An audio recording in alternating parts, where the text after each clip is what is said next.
April 14th, 1865 is remembered as the night of Abraham Lincoln's assassination.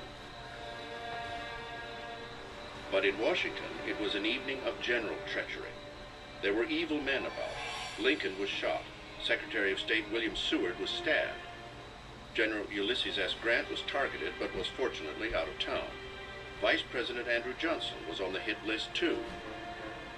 Johnson was offered tickets to attend the play at Ford's Theater, but turned them down.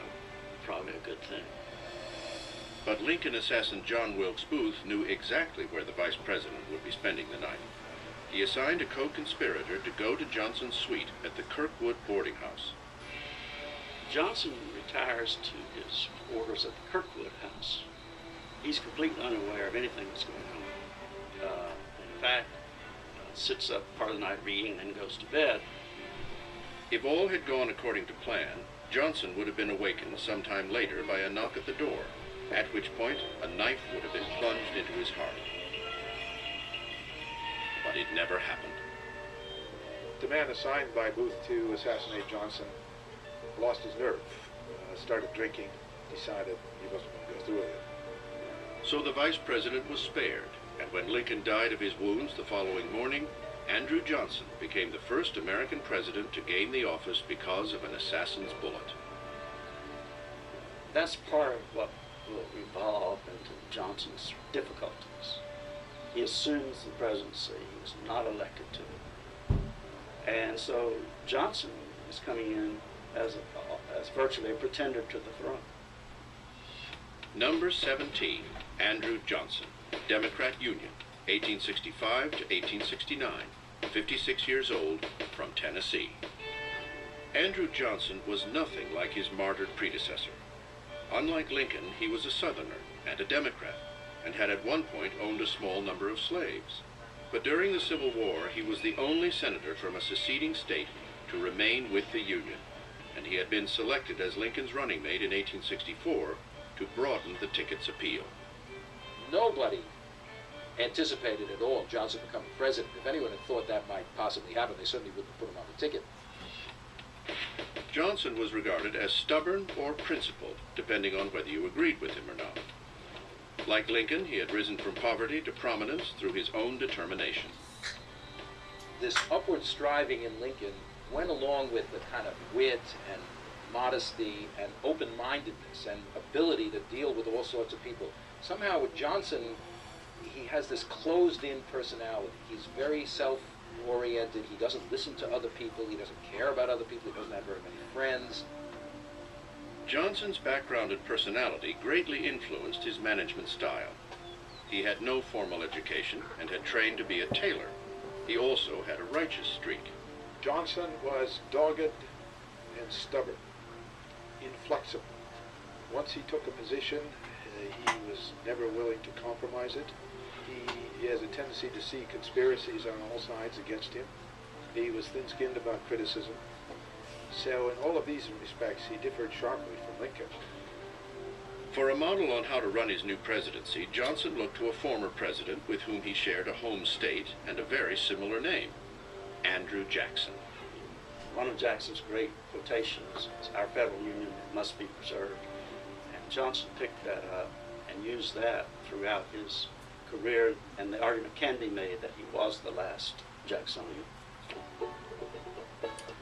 Like Jackson, Johnson believed he was the voice of the common man, or at least the common white man. He's probably the most racist president we've ever had. And he talks about blacks as savages, barbarians, and he really thinks they should just go back to work on the plantation and leave the public sphere to whites. When Johnson took the oath of office, the Civil War was essentially over. Now it was up to the tailor from Tennessee to stitch the tattered Union back together. His entire legacy would be staked on the question of Reconstruction. Well, I think the Reconstruction crisis was the greatest crisis in American history, other than the crisis of the Civil War itself. Because what was at issue was not simply bringing the South back into the Union, but defining the essence of the American nation. Who is going to be a citizen of the United States? What are the rights that citizens are to enjoy? Who is an American, basically? Among the most eager to learn about Johnson's policies were the so-called radical Republicans, the vocal, reform-minded wing of the party. Men like Pennsylvania Representative Thaddeus Stevens and Massachusetts Senator Charles Sumner. They believed the South should be punished and the freed slaves protected, made citizens, and given the right to vote. Johnson played the role very skillfully in those first few weeks. And the immediate reaction is, yes, we trust Johnson and we can deal with him. Then Congress leaves Washington not to come back again until December.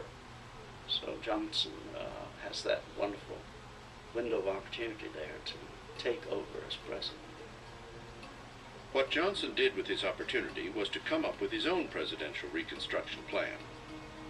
Many in the defeated South were prepared for the worst. In April 1865, the South lay prostrate at the feet of the conquering North, and many Southerners then were so shell-shocked that they would have been willing to accept almost any terms of Reconstruction. Johnson came in thundering revenge, punishment to these same people, and in their despair, well, they thought, oh my God, this is what our fate is going to be. But Johnson had a pleasant surprise in store for the dispirited Southerners. They are a conquered region, but he doesn't want to treat them as a conquered region. These are his people, after all. Nobody knows for sure what Lincoln would have done, but Johnson's plan favored amnesty for most ex-Confederates and quick acceptance of the seceded states into the Union.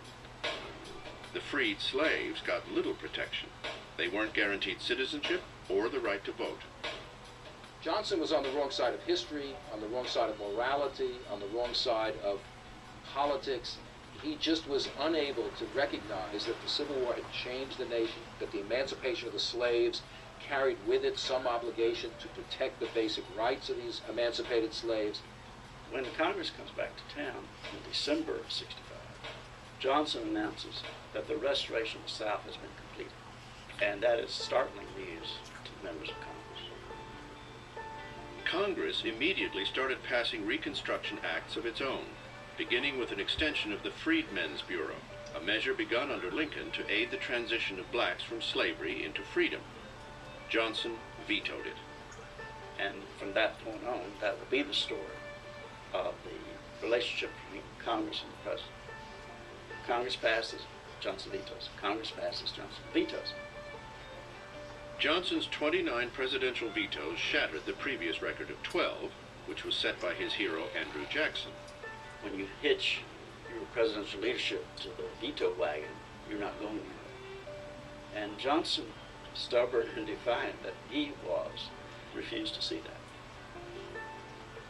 Now it was Congress's turn to make history. Beginning with the Civil Rights Bill of 1866, they realized they had the votes to override Johnson's vetoes. Their record of overturning President Johnson 15 times still stands. Throughout 1866 and 1867, Congress hammered away at Johnson's authority. In March of 1867, they passed the Tenure of Office Act, limiting the president's ability to remove appointees without the Senate's consent. It was a trap, and Johnson couldn't resist the bait. He suspended and later dismissed his Secretary of War, a holdover from Lincoln's cabinet. Take no prisoners was his attitude. And of course, that inspired the other side to fight back in the same way, and that's why he was impeached. By violating the Tenure of Office Act, Johnson gave the radicals in Congress an excuse to get rid of him. Articles of impeachment were drafted. Opposition only made him more and more stubborn. He was unwilling to meet his critics halfway. He was unwilling to listen to criticism. So he just destroyed his own presidency. In February of 1868, the House of Representatives made an unprecedented move, voting to impeach the president. Their charges were flimsy at best and clearly politically motivated. Johnson's the target of a vast